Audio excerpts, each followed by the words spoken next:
All right, well, we'll get kind of started here. I'm super excited.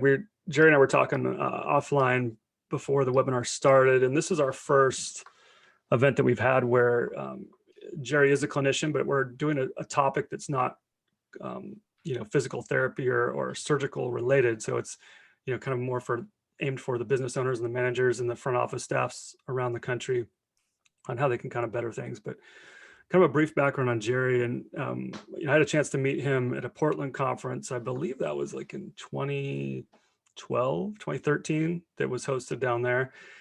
And he's just been a great resource for clinicians all over the country. But he, kind of began, early days in Napa Valley, working in the vineyards. His parents were, you can clarify me on this or correct me, but they were highly involved in the vineyards and in the whole processes of winemaking. You kind of opted not to go that route, much like my parents were in airlines, and my God, no way. I was outside in the vineyards driving tractors doing that. I was like, I got to keep my ass in school. I'm not doing this. Yeah, that will do it. A good super hard manual labor job in the hot sun will kind of really help the reading and the book time at the library. So obviously great upbringing, super beautiful part of the country in Napa, that whole region. I've got family ties there as well. After graduation, you also, kind of did some stuff, and like many of us in the sports field, played the sports, but also worked in the training room, which is where I got my start as well.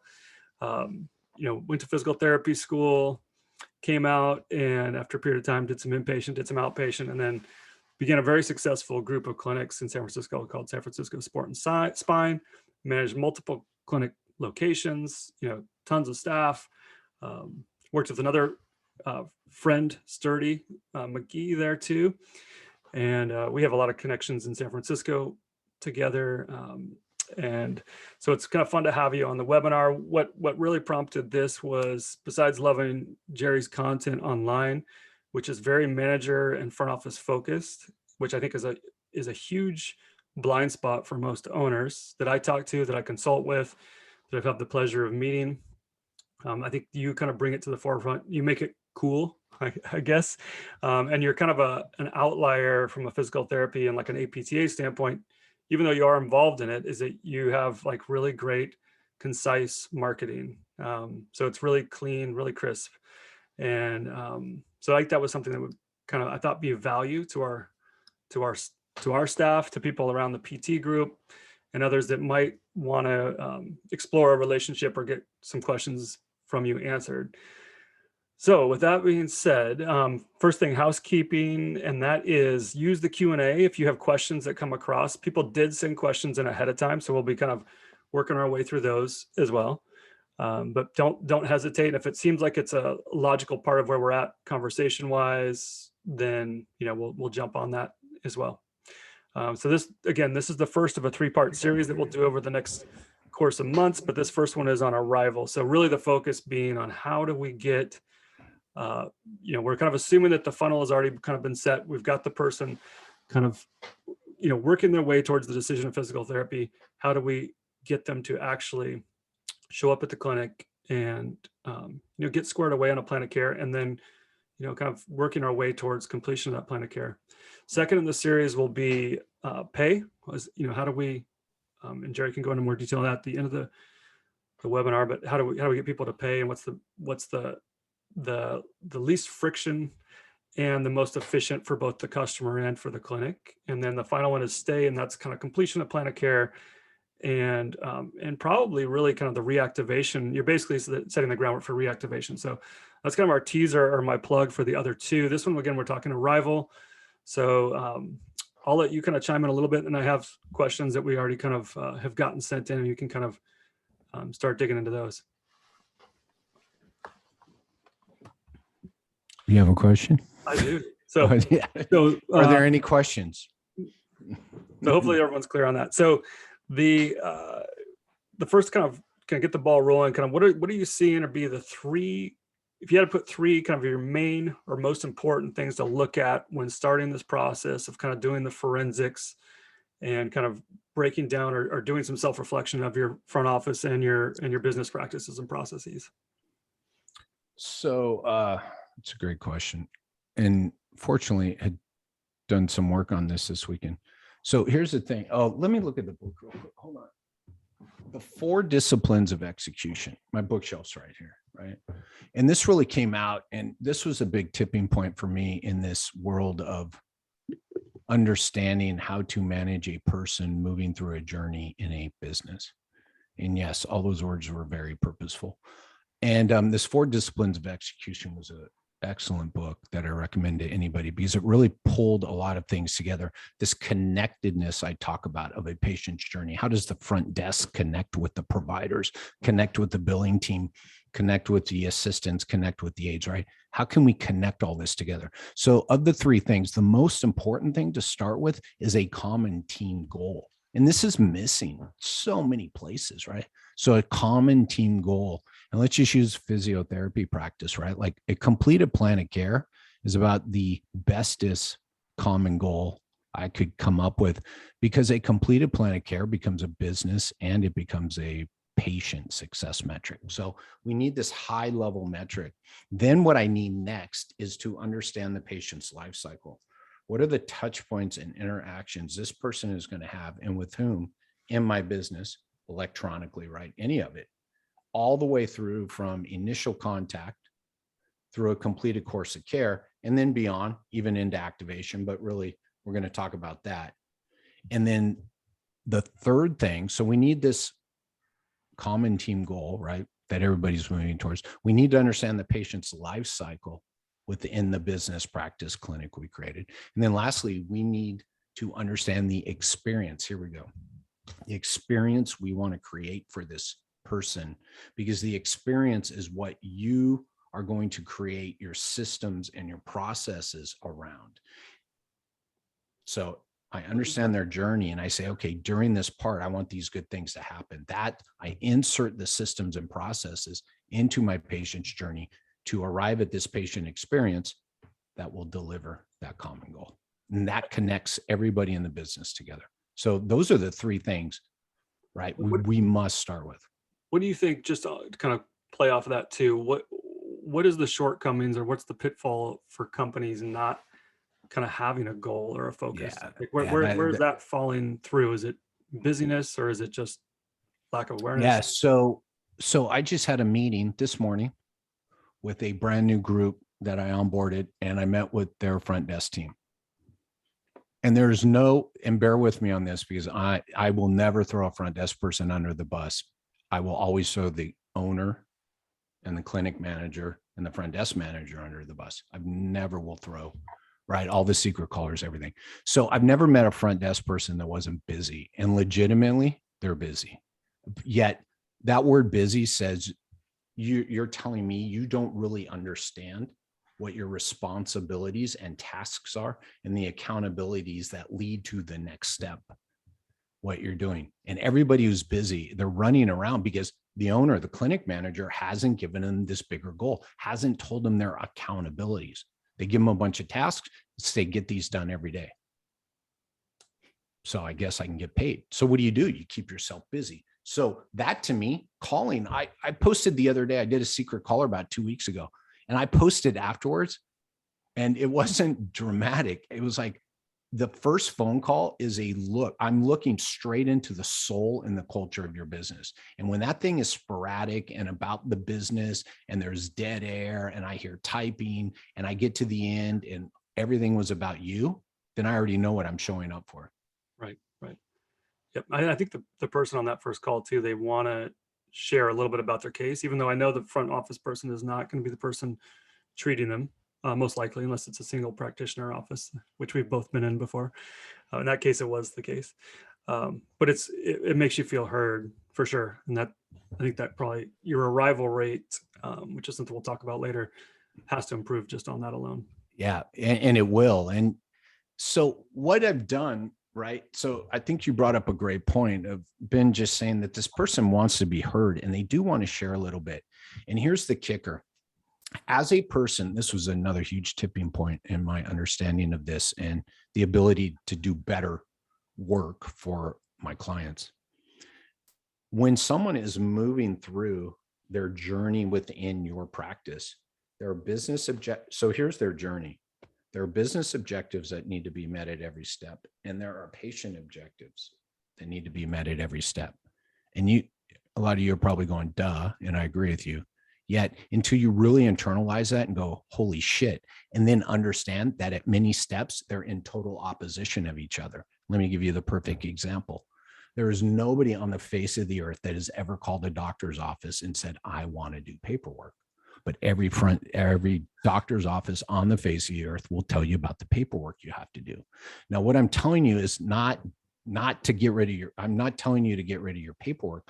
I'm telling you, you need to understand those are in opposition. So when I work on the front desk process and the conversation to make it more about Ben and less about me, is I need to understand that this is in opposition of what they want. So I structure it around, so Ben, let me tell you what's going to happen next. I'm going to send you 4 pieces of paperwork, and I'm going to tell you what each of those is about and why it's important to you. Now I'm off script. That all is going to take 30 seconds. And by the way, it's going to do 2 things. It's going to make sure Ben understands this place is about him, and it's going to get him to complete his paperwork. So I didn't take the paperwork out. I didn't move it in the process. I just made the conversation about him. And now I'm going to get completed paperwork and more buy-in on someone who knows they're in the right place. So well, I think too, to that point, like you're almost selling, it sounds silly, but you're selling the paperwork. I think if you can let them know that their first visit will actually have more meaningful content. Yeah.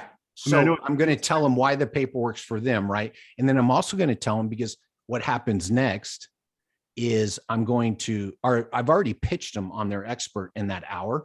So before I hang up, I'm going to reference the paperwork and again, why it's important so that you will get your hour with your expert, Dr. Jane Doe, right? So it's this coming together of all these touch points, taking a step back. I got to get to a completed plan of care.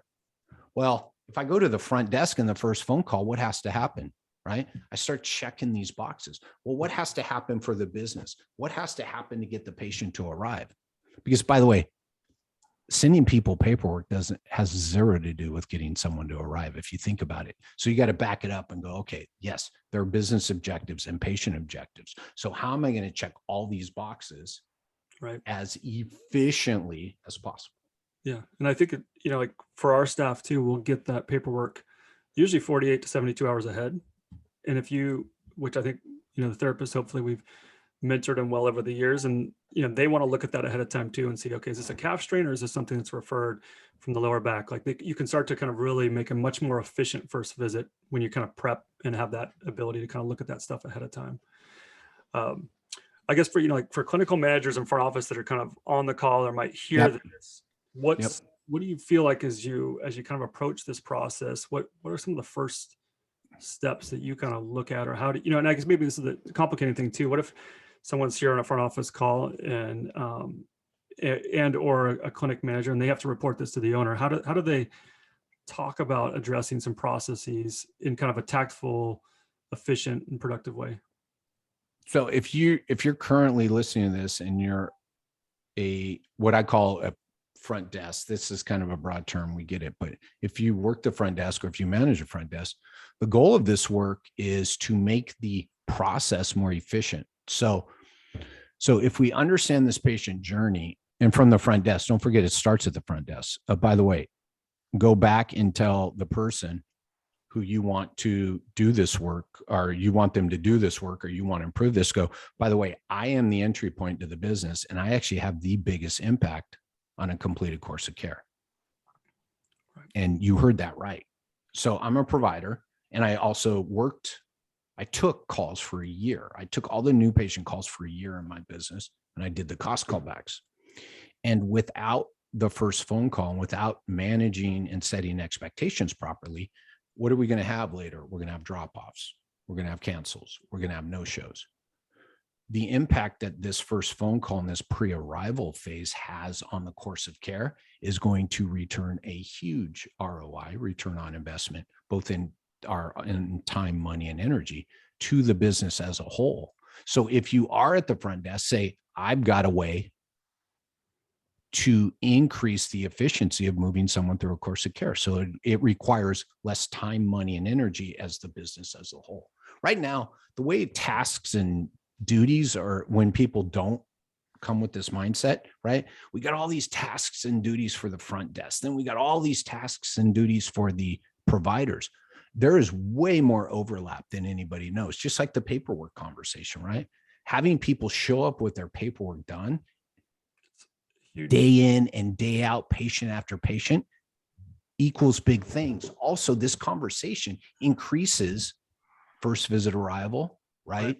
Agreed upon plans of care. So the impact on the business from the front end side is huge. It's just huge. Yeah. And what we found is when we digitized our new patient paperwork, and we're actually using a product out of Austin right now called Form Doctor, which is a nice product. It's not super fancy, pretty easy to use. But what we found is that, if you're not filling out that paperwork ahead of time, the chances of you actually doing your home exercise program, there you go, through are very, very low.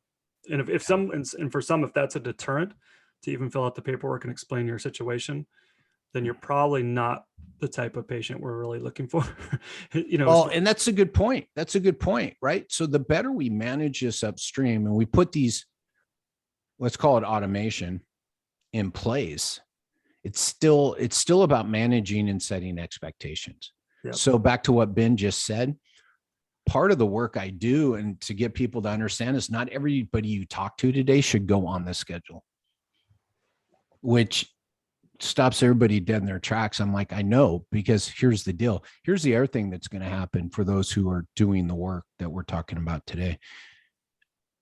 Go back and ask your clinic manager, go back and ask the owner. And most of you already know the answer to this, but I want them to have to say it out loud in front of you and ask them, what is my primary role at this front desk, right? And when they tell you it's to get people scheduled, ask them, well, how does that help, right? How does that help to facilitate a process, right? What happens next? What happens next? What happens next, right? Right.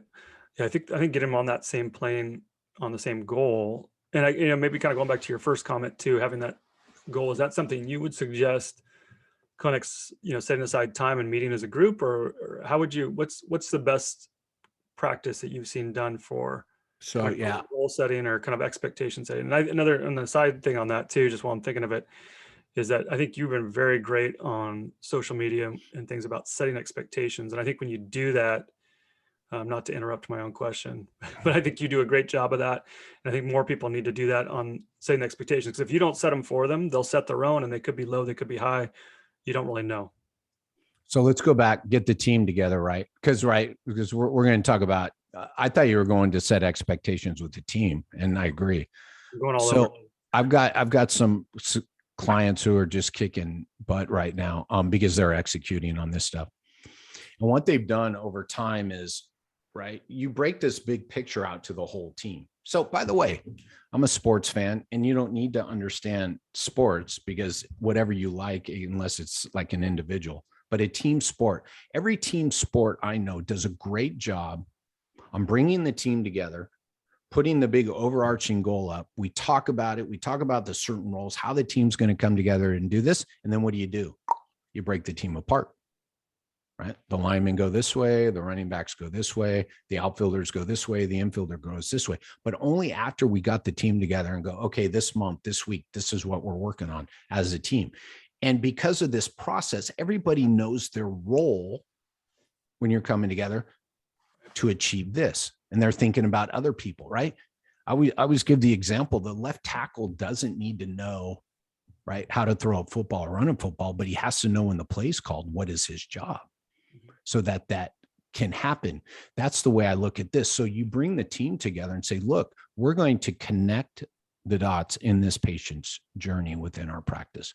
We're going to understand, everybody's going to understand, they don't have to be able to execute it, but everybody needs to understand what steps is someone going through to get them to arrive, not scheduled, by the way. The goal is arrival, right? Well, and everybody needs to see those steps. And then we need to talk about what's it going to take to get them to buy in and agree to a plan of care. Then what's it going to take to get them to agree to a course of care? Everybody needs to hear this. And then just real quick to finish this, because this guy's a couple people doing an excellent job at this. Every Monday, they bring their team together. Every Monday. You want to talk about a resourceful meeting? delivering huge ROI. Every Monday, his team comes together and he starts where? At the front desk, because that's where the patient journey starts. They deliver their KPIs. Then the face of the company, the person sitting at the front desk, delivers their KPIs. Then the providers deliver their KPIs. Then billing delivers their KPIs. They talk about any issues, any problems they're having at each of those steps. And then the meeting's over. So he brings the team together and talks about and so the providers get to hear the front desk sharing, right, their results and their issues. It's huge. Well, otherwise you're fixing it, 1-2 quarters down the road. You got it, man. You got it. By the way, this is real quick. This is the owners in call. I need you to help me with my cancel calls. And I go, so do you want help with a cancel call, or do you want to stop the call altogether? Right? I spent 20 years trying to fix cancel calls. Guess what? Never changed until I took the mindset of, I've got to get these calls to stop. That's what these two people are doing that I talked about. They've managed to bring their team together, and the providers know the value of what's going on up here and the conversations and how it's helping them with their cancels and drop-offs, right? And I've heard you talk cancel calls before, but maybe for people that haven't heard like what that process looks like or what that means, can you maybe fill them in a little bit? Yeah. So again, if we're thinking about this bigger picture, so we have a completed plan of care. Well, in order for someone to complete a plan of care, we got to have a baseline level of cancels, right?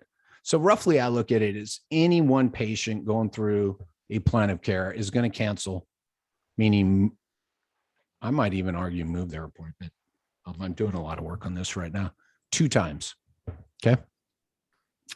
And so you just budget that in, and that becomes the benchmark. And so you define what it takes to get a completed plan of care. And one of them is they only cancel 2 times, right? So we get the mindset that in order to have a completed plan of care, we can't have someone canceling 3, 4, 5, 6, 7 times. And the front desk just being made to, you guys have to manage cancels, right? So the goal here in my world is not to manage a cancel call. I train people on how to do that, but I spend very little time on that because we spend all the time and energy and effort on how to make sure we set people up for arrival. We're always training how to prevent the negative. I'm like, why don't we just train to how to get the positive? For sure. And I think that's something people need to prep for even more as we come out of pandemic and people's schedules. I know ours, like everyone else's, looks like 2019 again. And, you're being pulled every which way. So we've seen, I think across the board in clinics that I consult with as well, we've seen, uptick 1-2% just in people being busy and like putting too much on their plate, and then traffic increasing again. So they're again, right. Yeah. And they can't come in at any time of day like they used to, like when people were all remote or locked down, they were, I'll come in at 10:45. It's no big deal. Now it's like, we're back to those early morning and late nights being really, really sought after appointment times once again. Maybe while we're on that topic of cancellations, just in general, and without getting us too deep in the weeds, but yeah, I'll go. We can talk for an hour on drop-offs. We can talk for an hour on cancels. We can talk for an hour. Let's go drop-offs next, but cancellations. Do you have thoughts on? I know we had a couple of questions in ahead of time. Oh yeah, get ready, buckle up, kids. Like what a good cancellation rate looks like, and then the idea of cancellation fees or how to implement that. Yeah. So by the way, here we go. So I think a cancel rate in general, right, across the board should be below 10%. Now, here's what I found, as we all love to do. I stopped asking people their cancel rate because everybody manipulates it to look good. So I ask people their cancel rate and they're like 5%. And I go, wait a minute. So what I've asked people, how many cancel calls do you get a week? Mm-hmm. Right. So that's really what we want to know, because everybody manipulates the hell out of it. But I'm saying that less than 10. So by the way, that means spots on the schedule. So that means if Ben is scheduled at 10 o'clock on Wednesday, he's there at 10 o'clock. Well, Ben canceled that and showed up 3 o'clock on Friday. So we don't call that a cancel. I'm like, it's a cancel call. Right. So it has to be 10% or less for that number.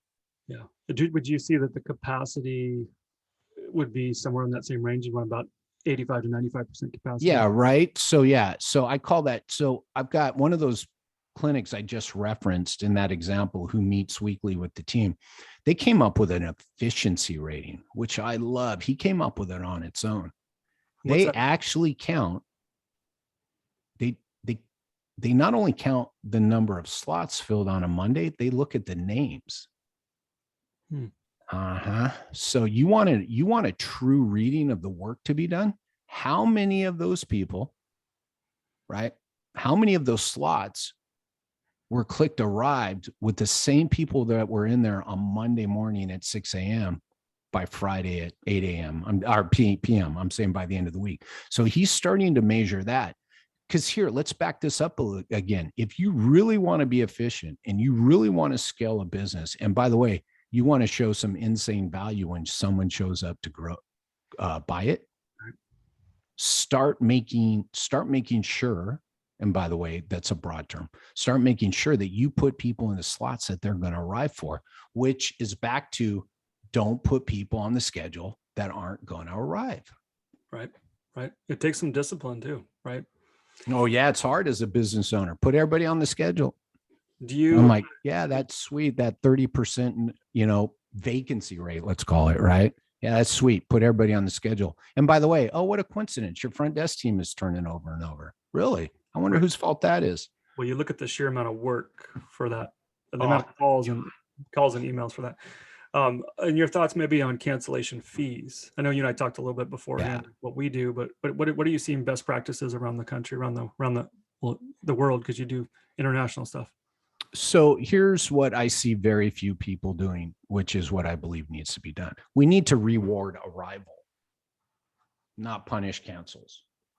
So if you guys take everything I said, and I understand that there are patient objectives to be met here, if I understand the research about delivering to patients what they want based on the research, if I understand about the connectedness of my business, if I understand about who my target client is and I'm attracting them to my company, then I say a 0 cancel rate is the only way to go, because you talk to people about arrival and you expect 10% or below anyway. So as long as that doesn't fade up, it doesn't mean you don't have conversations with people. But there's so many reasons. And this starts on the first phone call. So we tell them why they should arrive, not why they shouldn't cancel. Those are two different conversations. And if I'm selling an expert who can deliver, not an outcome, we don't promise outcomes. If I'm selling an expert who can deliver to you a plan of care and that you buy into this expert, and then I honor the fact, this is what else I hate about PT owners, by the way, I'm one, so I'm telling you me, is we try to get to the 0 sum. And it's like the day I let go of the fact that cancel rate will never be 0 was the day I said, you know what? I'm not rewarding the right thing here. So that's my world. And that's what I work towards. I work towards less cancel calls, not less cancels. Can you maybe walk us through drop off? And kind of like what you like to see there, and then maybe, I guess, a subsequent question to that is who kind of owns that? Besides, yeah, that's good. Well, I'll definitely answer that. It's funny. I wish I could see everybody's face right now. I hate this webinar function, but it is what it is. I wish I could see everybody's face right now, because the question I want to ask everybody is who owns drop offs. And it's a rare day when I go, so let's say it's changing.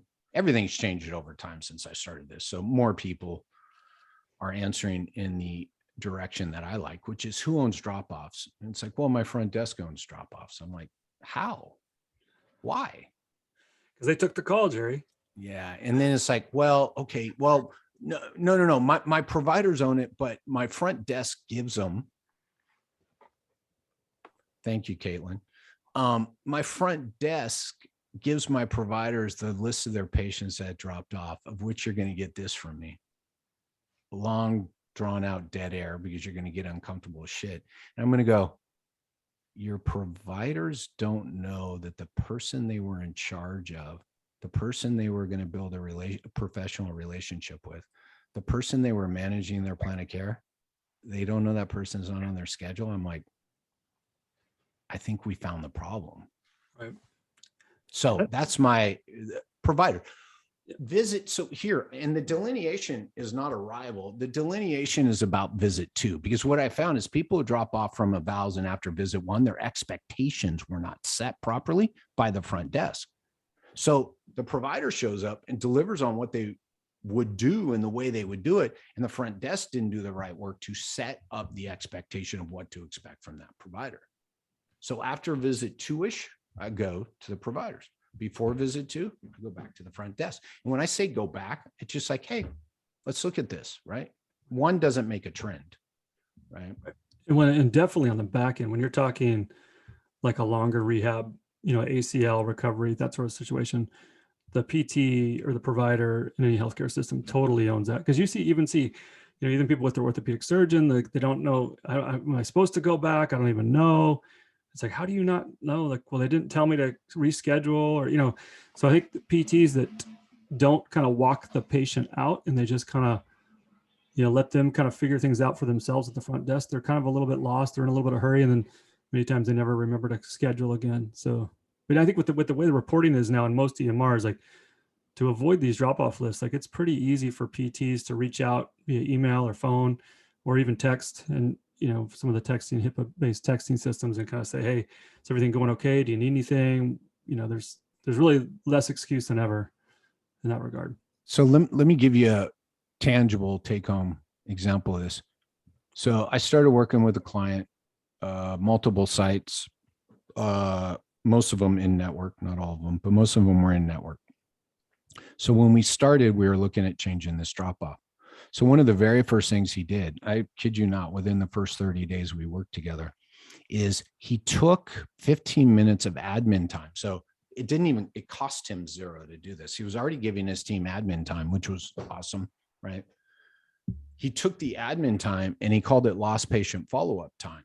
Okay. So yes, the front desk gave them a list, yet the list was prioritized. It wasn't people that dropped off 6 months ago. It was like people dropped off last week. His team started calling these drop-offs to, by the way, his provider's team. So the person who was treating him started calling these drop-offs. The ROI was 5 figures. It was greater than 10,000, less than 20,000. So somewhere, let's just say $15,000 a month in revenue recaptured. If anybody knows my stuff, that leaky bucket, that's the leaky bucket. So they were recapturing. We could talk, remember, there's business, patient success leads to business success. So it just took the provider calling them back and they're like, oh yeah, I forgot to call you back. Or you know what? Yeah, this is still giving me a problem. Well, why shouldn't those people be on the schedule being taken care of? And now they know someone's looking out for them. Now they know someone cares. Right.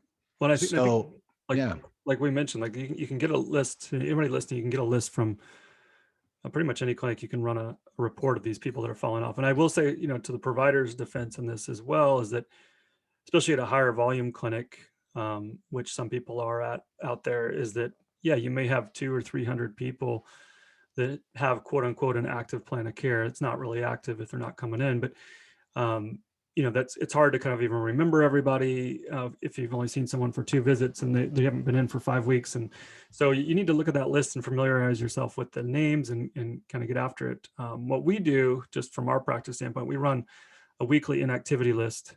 And so anyone who doesn't have a visit scheduled in the next 10 days, we reach out to them and kind of try to address that.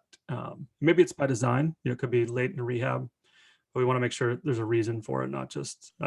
So my goal, I told my team, so just to prove to everybody, it's not about the almighty dollar. I created this and told my team, we had to be the last touch point. You, the provider, had to be the last touch point. So the reason for the call was not to get people back on the schedule, even though people did. Yeah. It was a small percentage of the total calls. I said, I don't care if I said I had to go back to anybody's chart and see that if someone called and canceled or dropped off, we were the last 2 touch points. It had to be call and email or email and call. I was like, that's it. Now, if you got them on and you re-engage them, high five. But maybe that was about 10%. So this was made out of no one was allowed to come into our ecosystem and disappear without us being the last touch point. Yeah, no milk cartons. Yeah, exactly. No And flatter. so again, this is that bigger connectedness mentality and that disconnect you asked about earlier, right? So the front desk people, the clinic managers, again, how would you like to recapture, $10,000 a month in revenue? Right. The good news is it's by taking care of patients. So by completing the job. And I think that the completion of plan of care is, I think it's one of the metrics you'll see at some conferences and stuff too, is like 10.1 visits per diagnosis or per case. I think that's kind of the wrong way to look at it. It's really kind of that follow-up surveys. Did you get back to the goals that you had set as a patient or client? And that's kind of your completion of plan of care. For some people, it's going to be 4 visits, and some people it's going to be 24. It depends on so many different factors there that the therapist has to kind of weigh. Maybe going back to your first phone call questions, how do you like that first call to maybe sound? What is that? Maybe kind of walk me through what you think is a great call. Or I know you kind of touched on like taking the patient's information, but what is that? Is there an order you like to have things kind of laid out? yeah. And in my world, it has to be this order. So this is my church. So if you guys sign up, right, it's got to be in this order. So you got to believe the things I believe. Surprised I don't go to church on Sundays. Because I created church. There's a 5-step process. And what I have found, it is, by the way, if you claim to be an evidence-based practitioner, you're sitting in front of a guy who hasn't read a lot of research in his life, but I have read probably more expectations research and more therapeutic alliance research than you. So I'll leave it at that. And I'm not saying I know more than you, but man, I've really immersed myself into the expectations, the alliance, the kind of the psychology, the sociology of the people we work with. And again, I'm not saying I know more than you, but just to give me a little validity here. And I've structured a conversation around the years of this research. Bishop, Pulaski, Maximichek, Giacomo. I mean, all these people doing this, I've been in touch with them, right? Probably made a couple of them uncomfortable because I was always stalking them, trying to get more answers from, what about this? What about this? This 5-point structure is based on giving people 2 things. It's based on collecting all the business information we need. I told you guys, right? I run a business. I like to make money, right? So we got to meet the business objectives while making the whole conversation about the person on the other end of the phone. Now, if we start from that mindset, magically, that takes us down the path we need to go. And so the reason it's in the order it needs to go is people want an expert, research proven, who will give them a diagnosis per the research. But for what we do, I say, tell them why they can't do the things they want to do, and then gives them a plan. And I'm like, that's a physical therapy evaluation, right? And I read all this stuff and I pulled all this stuff together. And you and I both know everybody loves to share the communication everybody wants. And I'm like, but that doesn't help us. We all know empathy is important, but what do they want from us? They want those 3 things, right? Because by the way, you can talk to someone as nice as you could be the most empathetic person they are. If you're not perceived as the expert who can help them with the problem they want to be solved and give them a plan, the empathy and all the communication skills do not matter, my friends. So the 5-point structure is put it in an order that I can make this conversation completely about you while taking care of the business side of it. And what I need to do throughout the whole conversation, I'll give you the 5 right now, and I'll do it in under a minute, is I need to acknowledge everything I hear. The power of that, the longer I do this, that's gotten bigger and bigger and bigger and played a larger role. So I do secret callers. I listen to calls every day. I listen to new patient calls every single day, and I do my secret callers. So I've heard the impact of this work, and I did it myself too, right? So acknowledgement, then we need a problem to be solved, not goals. We need a problem to be solved. Then we need expectations. Have you had physical therapy before? Yes or no? What worked? What didn't, right? What do you expect from us? That what do you expect from us is the most undervalued, biggest ROI of this whole freaking conversation. If you tell me what you expect from us and the front desk says you'll get that here, then you've done probably 75% of the work. I then need to make sure they know they're seeing an expert who can help them in their journey, or at least give them the information, that they need to understand their journey back to the problems to be solved. This all builds on itself. I then need to make sure they know what they're going to get for their time, money, and energy on that first visit. I then need to know how do they want to pay. And then I need to recap. And the recap is a why they should arrive recap. It's not the paperwork recap that everybody does. So if you do those 5 things on every phone call, you will be insanely successful with patients' journeys. I guarantee it. Yeah, that's all really, really great advice. There's kind of a follow-up from one of the webinar attendees, and that's, do you recommend the provider reach out personally, or is it okay to have the front office reach out for the provider if the patient has no more appointments before the plan of care is complete? Yeah, good question. So here's the deal on this, right? Is the provider owns this relationship after arrival. So at this point, what I would expect of someone is someone that needs to be called by them should be called by them. Depending on the relationship, again, right? You own this relationship. You know your patients. So if you want the front desk to call and you say, look, call Mrs. Smith, tell her that, tell her these 3 things and tell her I want her back on the schedule. Well, you own that relationship. The front desk knows what to do to get this person back on the schedule, and we're done. Now it's your responsibility to follow up and see what happened with the phone call, but there's nothing, right? You own the relationship. It doesn't mean you can't delegate, but we come from this of a position that you own the relationship. Right. And only then can you delegate, right? Yeah, I think from a professional alignment standpoint too, I know that we have a really great attorney locally here who it's a large group, but they've done a good job of not losing that personal touch. So I think in this scenario, I'd like to think of ourselves, on par professionally with physicians and attorneys and accountants and that sort of thing. Is, I can reach out to him, he'll reach back to me, and he'll be like, my office will give you a call and get you on the schedule. So he's not doing the scheduling component, but he's still in communication. I know that he, like you said, owns what could happen and owns the kind of the resolution of whatever situation we may have, whenever we're planning our processes that we're doing. So yeah, so there are not a lot of absolutes. I know it sounds like I'm speaking in absolutes, but the absolute is the person on the other end of the phone has to hang up and know why they should arrive. There's an absolute. Now, how we do that, we follow that 5-point structure. You notice I didn't call it a script. There are no scripts. It's a conversation. So the absolute is get these 5 things in a manner that the conversation flows, that you're selling value before price, so that the person hangs up and goes, wow, that was different. Mm-hmm. Wow, I called the right place. I'm glad I called them. Boom, we're done. We're done. We're done. You did your job. And now you follow through on the next couple of steps. And part of that, again, get their expectations, setting the provider up for success. Selling the expert means you tell them what to expect from that expert. Blah, blah, blah, blah, blah. Right, right. Do you think, one of the things that we've, as a group, have been moving towards is kind of improving that payer mix? I know a lot of people are around the country as well. When you have larger deductibles, or say someone who is now out of network, what's that conversation? But obviously you're going to come in the same scenario that you just described, but is there anything unique or niche-y about those conversations? They want to bill insurance, but we're not going to take it. Or it's a completely cash pay thing. I know you're doing a lot of cash pay consulting as well.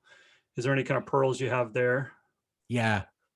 I just want to put a little asterisk here and a big caveat. The most successful of my clients are in-network clients. And I think I need to mention that every once in a while, because everybody thinks, oh, this process is for an out-of-network. And I'm like, no, it's for everybody. This process is payer and practice model agnostic. It doesn't care. It doesn't care. I've worked with peds clinics. I've worked with mobile clinics. I've worked with musculoskeletal clinics. I've worked with hybrid clinics. And then on the payer side, I've done in-network, out-of-network cash PT. I've done people hand out super bills. I've done no insurance. The structure and the model is exactly the same. Back to Ben's question, when I roll in, I say, so Ben, how do you all here, right? Let's say Ben and I are working together and we're doing our first meeting. The first thing I tell people is, I'm not here to change things. I'm here to make it more efficient and frictionless. So take me through the process of an initial contact to an arrival. And so in that process, Ben's going to tell me when they get the insurance information, when they promise a callback, what they do with that. And I'm going to work with them on how to make that most efficient.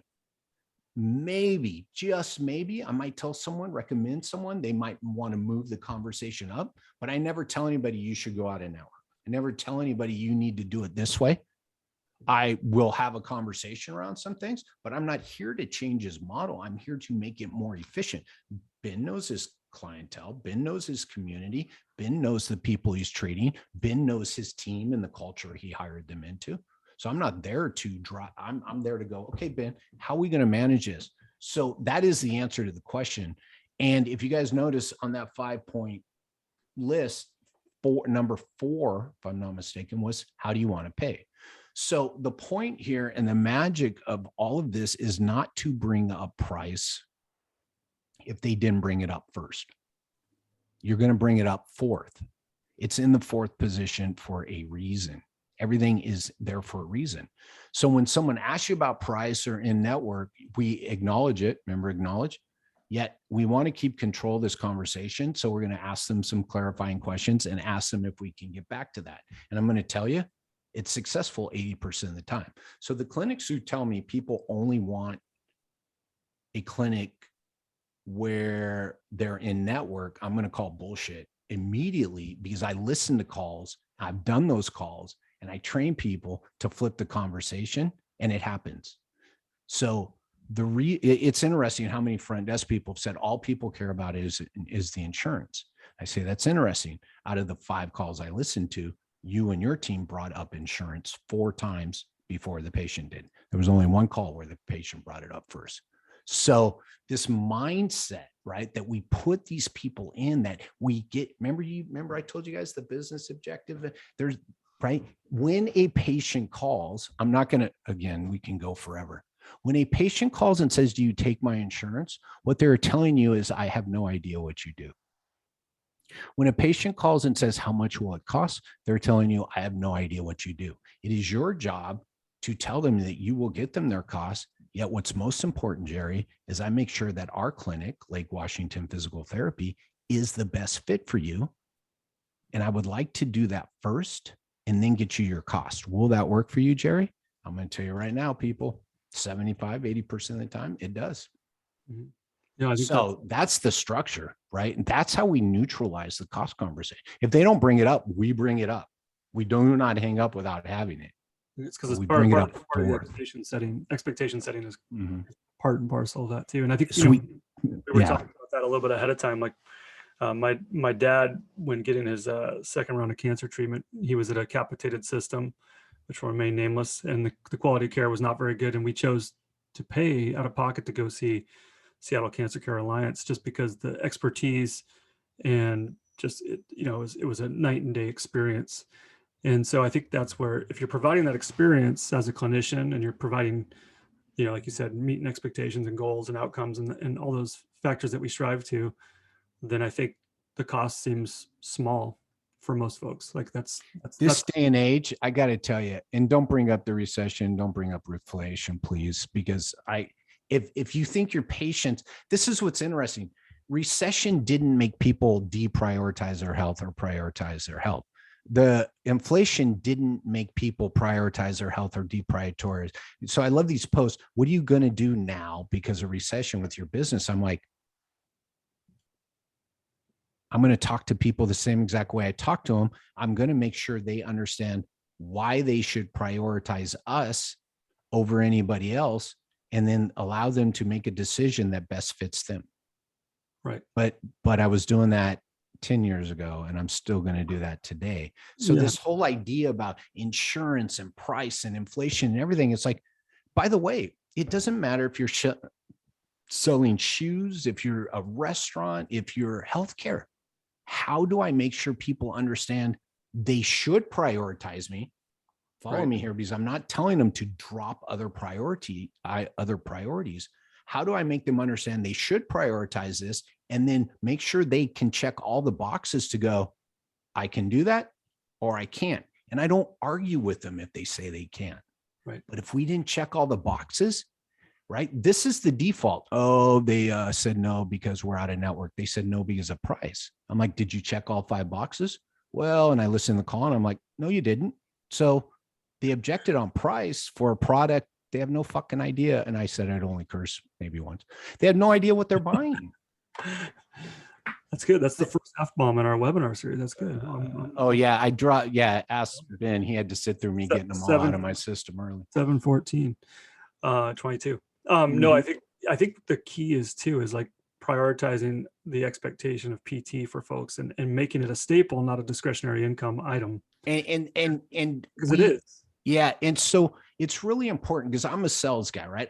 If you guys could see my bookshelf, I got more sales book than any healthcare person, but I will tell you this, it is never our job to convince people. It is never our job, get ready, to change people's minds. It is our job to make sure people understand what we can deliver to them for this price, and then step back and say, what questions do you have of me? Right. And let them choose. We over own the outcome. Get them scheduled, right? It's so funny, get them scheduled, zero accountability for arrival, because that'd be way too much pressure for that clinic.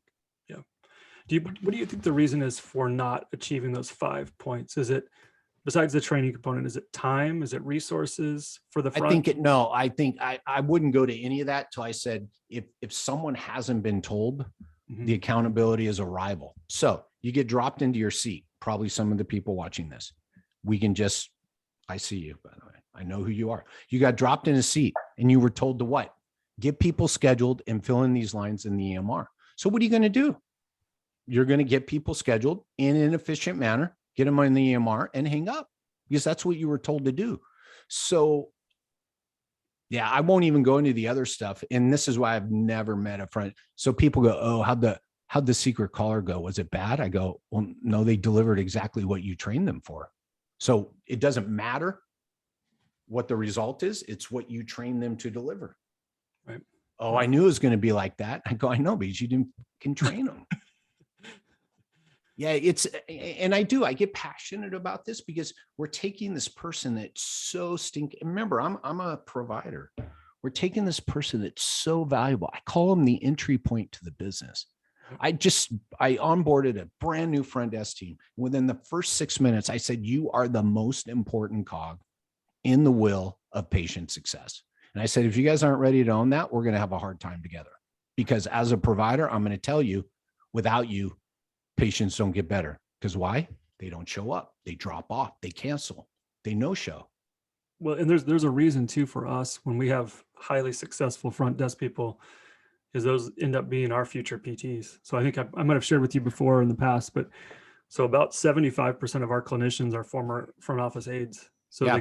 they know that journey. So I think it does a couple of things. It gives you that appreciation for the role. It also makes you aware of what's going on up front.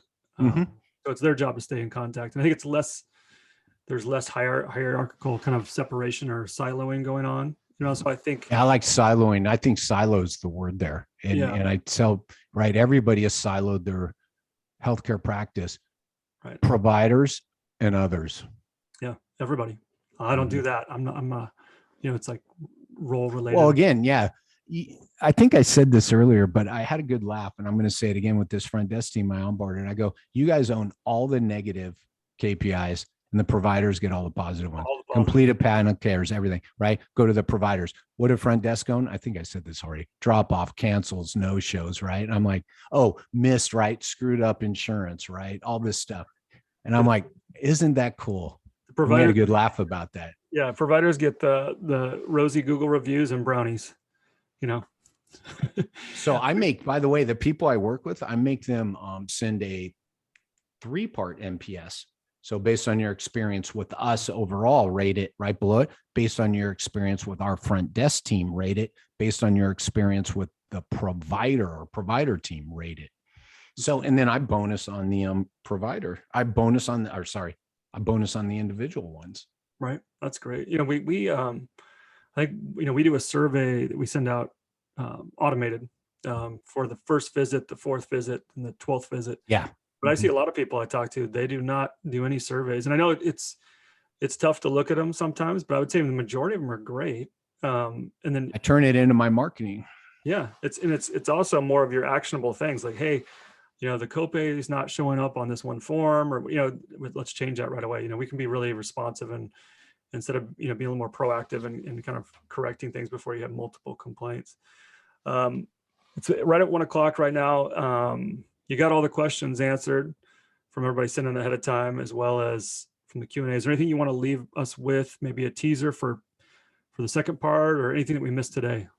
Yeah, let me just share one thing. It's going to be less than 2 minutes, okay? Yeah, no, it's your time. Let's do this. We're going to go here and here. And just tell me when you can see my screen. Got it. Yep. Okay. I want you guys to think about, this is the visualization. Oh boy, I'm not even going to say it again. This is a picture of a patient life cycle. So this is that middle thing. This was actually the first thing I did. And I told you the correct order, right? It took me a lot longer to get here than 1 hour. So this was the first thing I did, and it still applies. What I love about this is two things. It's the high level journey of a patient through a business. If we move a couple of these around, it's everybody's healthcare practice. And that golden moment is that first touch point. They reach out to you, you get a fax, a referral, they click on the Facebook ad, it doesn't matter, they walk in. That's that golden moment. The red is the touch points, high level, that a potential patient has to go to until they arrive in the orange. Okay. So this is a patient's life cycle, right?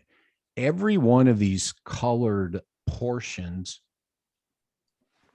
equal a phase of that life cycle. And every one of those portions has an owner. You heard me reference that, has a goal. I reference that, right? Really the ultimate goal of the first one is arrival. And then they have a metric of success. And then they have all the systems and processes that go into that. I want to break this down one further for you guys as we move into next week. So, right, this is the 3 selling phases, or the 3 sell cycles of this patient's life cycle. Still owned by the same people. But you notice what happens here is, look how long this first sell cycle is, right? And we see the impact of the front desk team. And again, the goal here is arrival to what? To set, this is the beauty. Really, this whole sell cycle, the evaluation is 1 hour roughly, right? Whereas this first sell cycle could be weeks, days, months, which cracks me up when I ask people, what do you do with your patients after they hang up? I'm like, you have all this opportunity to build trust, to manage and set expectations. Could be emails, could be phone calls, could be whatever, could be sending them videos, could be whatever. You have this huge opportunity in phase 1 to set the provider up for success in phase 2.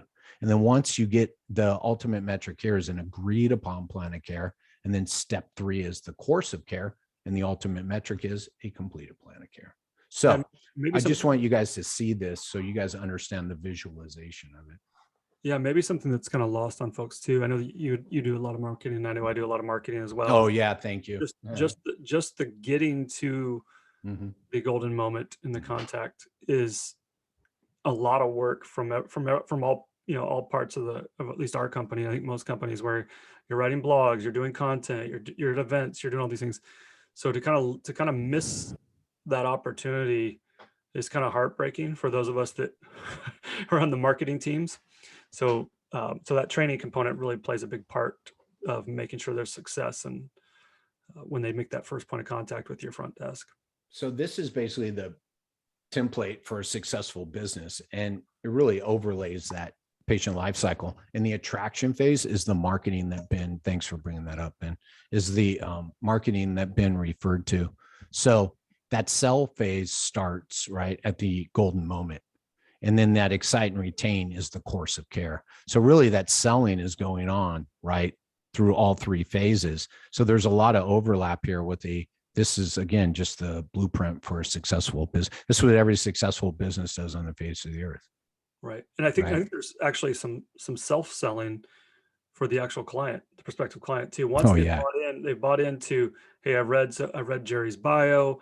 I watched Jerry's webinar about shoulder. Of which you can do, right. You can push that all out in phase 1 to increase that trust, right? Because remember, we're working towards, I call it team alliance, right? Therapeutic alliance is so ego driven. I sat down one day and I was like, only healthcare could have taken a word alliance right? Building trust, and brought it down to one specific person. I'm like, I love it. So now I read all the team alliance, and I'm actually talking to some researchers, and we're looking at a way to start studying this. People who go through this journey, are they more likely to be successful, both economically? So looking at the impact to the system, all of it, but looking at the journey, not the one touch point. Yeah. One thing too, just as a little pearl that we learned, at least these last couple of years, we rolled out a couple of different types of technology, one for bill pay, one for online booking, that sort of thing, is that by creating, we have like a HIPAA encrypted G Suite, and be able to have documents that we share, front office, clinicians, owners, managers, all together, and be able to put comments in. It really kind of levels, one, people can kind of do it whenever their admin times are at work. They also can do it after hours. They can also do it on weekends. But then people that maybe are more reserved in an in-person group meeting have some of the best input. So we found that our more introverted individuals, you can give us great insight and kind of streamline our processes. So we had some kind of living documents that morphed significantly from the time that I wrote them, with my own vision and my own biases, to, having 20 people all put their input into it. It made a big difference. Yeah. And you know what? I want to tie that back to, so this is really important, tying that back to that example of the clinic I work with that brings the team together every Monday, right? So this is an opportunity. He's got a pretty good sized team, but everybody's got to sit together and share in front of everybody. Now, I get it. And what people have to understand, my team, when I try to do some of this, the low achievers would come to me and go, "You're trying to make me feel bad." I'm like, no, I'm trying to make sure you understand the process and hear the people that are successful also, to go to them to look for some guidance. So we're always going to have this, yet we get back to the stuff Ben just shared, right? The stuff I just showed you should be part of your hiring and interview process. So that I want people who are going to come in and want to be a team player. I want people that come in. I want the front desk team to know their role in patient success. Right. I don't care if you're interviewing for a billing position. Everybody's like, everybody? I'm like, who doesn't? By the way, if someone comes in and says this place looks dirty, you don't think the maintenance team should know their role? I'm like, come on, people. So what Ben's saying, right? The shared how people's voices get heard. We understand your role in the bigger picture of patient success, which flows down. So it goes patient success leads to business success, which leads to individual success. And you know what? And, the thing about that is too, there's input being kind of integrated from all members, then everybody owns the collective goal more. Mm-hmm. Oh, 100%. Like, oh, this is Jerry's policy. I don't know, why we're doing this. Right. And we're back to the drop-offs and the cancel things and about who owns it. And they pull up this and they pull up that. Well, guess what? As long as everybody understands the provider's own drop-offs, if the front desk is going to print out the last appointment schedule sheet, then what they're doing is supporting the providers to help them. And by the way, how many calls do you want to do every Wednesday before you start putting in some proactive work? Not to give to people. You see, there's a method to the madness here, people. So these are just like the cancel calls. I don't want people spending all admin time on Wednesday calling drop-offs. I want to get rid of the effing drop-offs. Right. One of the things that we do too is we go through, and it can be kind of a painstaking effort because it's not simple in some EMRs, but is to make a note on each appointment when they have one appointment left. So that discussion begins to happen from the therapist in the page before it's So right, all these things. So all of a sudden you guys are sitting around calling and you're going back to management or the front desk team going, "Hey, make sure you tag my patients 3 visits before the end." So, and now you're being more proactive. And now on Wednesday, when everybody else is calling people, you're getting some charts done. You're doing what you need to do. Well, I mean, just like in your practices too, our clinician, so many of them are very popular where they're booked out 4, 6, 8 weeks. Oh yeah. You really have to plan ahead, or you're going to be on the wait list. And that's not always the best place to be. Yep. I gotta, I'm sorry to cut you off. I just looked down at the clock. I gotta jump on another call. It's happy hour. I know it. Yeah, big time. I gotta jump on another call. I truly appreciate the time. We'll be in touch with all the members and the people attending for when the next one will be scheduled for pay. But great conversation. Enjoy having you. Always fun to connect. And if you have questions, Jerry, I'll have his information in the show notes as well as on our social media channels, so you can reach out to him directly. And we hope to see you at the next one. So thanks again for your time. I appreciate it, Jerry. Thank you very much. Hey, All right. Ben, I will email you this evening so we can catch up and debrief a little bit. Okay. Sounds good. Thank Thanks you. so much. Thank you, everybody. Appreciate it.